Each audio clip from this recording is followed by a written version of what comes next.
Central syllabus സ്കൂളുകളുടെ ജില്ലാ കായികമേള കോതമംഗലത്ത് നടന്നു. 50 സ്കൂളുകളിൽ നിന്നായി 600ഓളം താരങ്ങൾ മേളയിൽ മാറ്റുരച്ചു.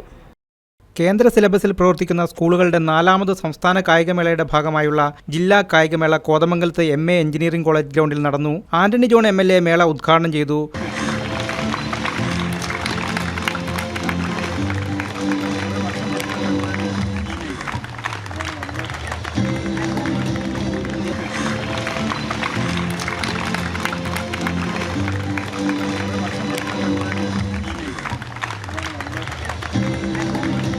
കഴിഞ്ഞ 2 വർഷക്കാലമായി ജില്ലാ സ്കൂൾ കായികമേളയും നടന്നത് ഇവിടെ തന്നെയാണ്. കേരളത്തിൽ ആദ്യമായി ഒരു ഒളിമ്പിക്സ് മാതൃകയിൽ സംസ്ഥാന സ്കൂൾ കായികമേള ഈ വർഷം നമ്മൾ സംഘടിപ്പിച്ചപ്പോൾ അതിൻ്റെ ഒരു പ്രധാന വേദി ഇവിടെ സ്വിമ്മിങ്ങും വാട്ടർ പോളോ മത്സരങ്ങളും നടന്നതും ഈ MA കോളേജിലാണ്.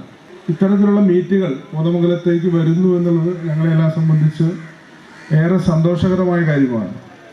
ഇവിടെ ഏതാണ്ട് 600-ലേറെ കുട്ടികൾ ഇന്നൊരു ദിവസക്കാലം നീണ്ടു നിൽക്കുന്ന ഈ സ്പോർട്സ് മീറ്റിൽ പങ്കെടുക്കുമ്പോൾ പുതിയ വേഗവും ദൂരവും പുതിയ സമയവും ഒക്കെ കുറിക്കാൻ പ്രിയപ്പെട്ട കുട്ടികൾക്ക് കഴിയട്ടെ എന്ന് ഞാൻ ആദ്യമായി ആശംസിക്കുകയാണ്.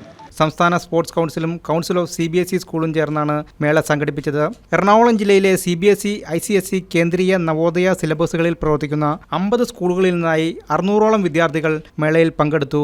MA എഞ്ചിനീയറിംഗ് കോളേജ് ഗ്രൗണ്ടിൽ MA ഇന്റർനാഷണൽ സ്കൂളിന്റെ ആതിഥേയത്വത്തിൽ നടന്ന ഉദ്ഘാടന ചടങ്ങിൽ ഡോക്ടർ ഇന്ദിരാ രാജൻ മുഖ്യപ്രഭാഷണം നടത്തി. ഫാദർ മാത്യു കരിത്ര സ്വാഗതവും പ്രിൻസിപ്പൽ ജൂബി പോൾ നന്ദിയും പറഞ്ഞു. സുജിത ഷൈജിന്ത് കായിക താരങ്ങൾക്ക് പ്രതിജ്ഞാവാചകം ചൊല്ലിക്കൊടുത്തു. ഡിസംബർ 30-31 തീയതികളിൽ എറണാകുളത്ത് വെച്ചാണ് സംസ്ഥാനതല മേള. News desk KCV news.